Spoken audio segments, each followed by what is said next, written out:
नमस्कार। सन्चै हुनुहुन्छ होला। म पनि एकदम सन्चै आरामै छु। भिडियो चाहिँ अन्तिमसम्म हेर्नु होला है त। मेरो ड्युटी चाहिँ सुरु भइसक्यो।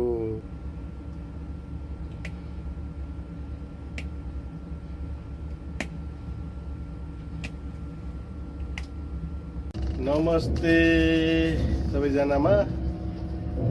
दिउँसोको 2 बजे ड्युटी आएको, रातिको 2 बजिसक्यो।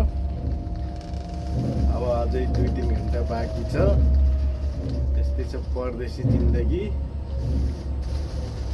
अब घरमा बाबा आमा दिदी भाइ दाजुभाइलाई ठगे जस्तो छैन। बाइक स्कुटीमा बर्र दुगुरे जस्तो छैन। ठाडीको जिन्दगी यस्तै छ। रात दिन काम गर्नुपर्छ। मैले चाहिँ यो बाकेटमा रमल लिएर आएको छु। अब यो बिल्डिङहरू फिनिसिङ चल्दैछ।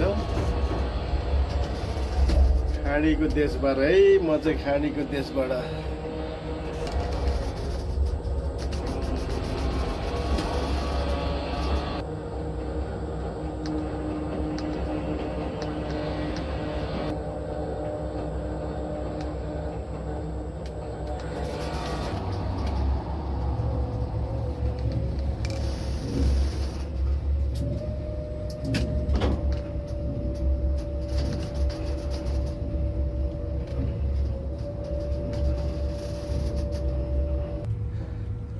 मेरो भाइहरूले यहाँ काम गर्दैछन्।